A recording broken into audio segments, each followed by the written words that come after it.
one of the oldest surviving stone structures in India and a specimen of Buddhist architecture.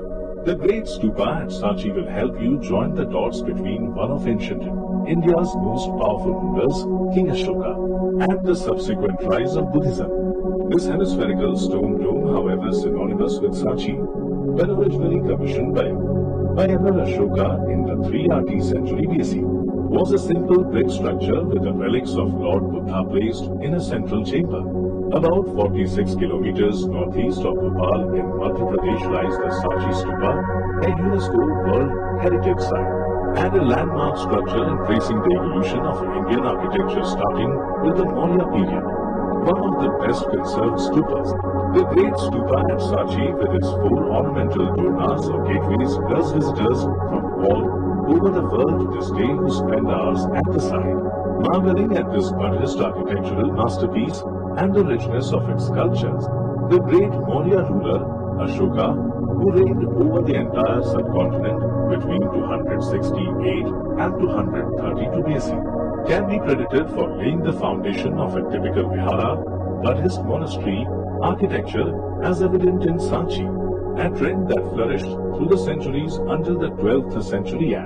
When Ashoka built the Great Stupa, he had at the nucleus a huge hemispherical brick dome covering the relics of Lord Buddha, with an elevated terrace surrounding the base, a balustrade, and a chatra or stone umbrella on the top to indicate highland. The current structure goes back to the Shunga period when the brick was replaced with stone and the diameter of the dome was nearly doubled. The Shunga Empire was founded in the north after Pushyamitra Shunga, an army general in the Mauryan Empire, killed the last ruling Maurya, Brahadratha Maurya, in 185 BC. Experts assert that the stupa was pillaged in the Shunga reign, an instance associated with the growing power of Pushyamitra, and went on to be reconstructed later by his son Agnimitra. However, unlike the more rounded brick structure, the stone one has a flattened top surmounted with a 3-tier chatra symbolic of the wheel of Dharma. A flight of double staircase was introduced to let one walk around the sacred dome and get to the elevated rounded drum that came to be the seat of the structure.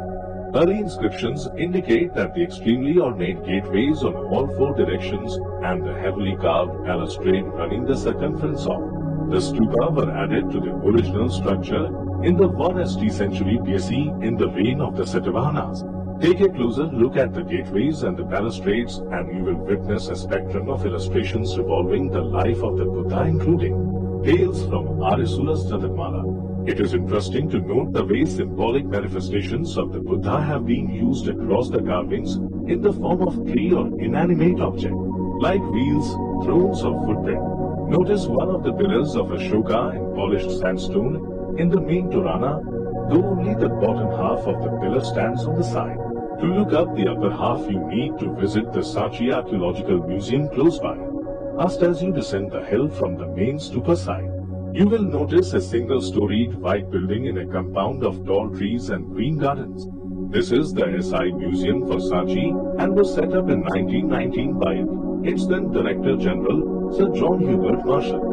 Although the current building is a newer property acquired in 1966, the 4 galleries of the museum are a treasure trove of relics from Sanchi's Buddhist heritage and include sculptural artifacts across several kingdoms that ruled the region. The museum is shut for maintenance on Fridays. The entry fee to this Indian rupees 5. General Taylor, a British officer, was the first to document the existence of the Great Stupa in Sanchi in 1818, and by the time Sir John Hubert Marshall, the Director General of Archaeological Survey of India, SI, took up the task of restoring the ancient monument between 1912 and 1919.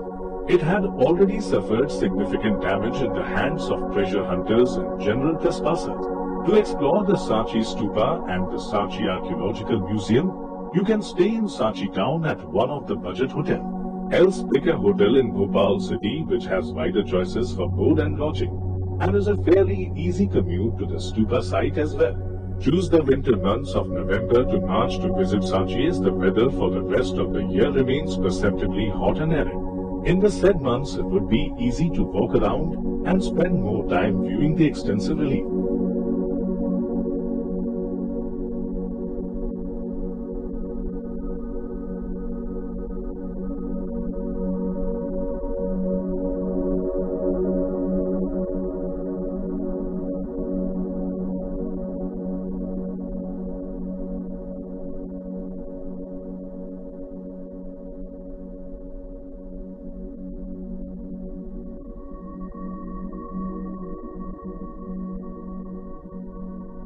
If you liked the video, then don't forget to like, comment and subscribe the channel.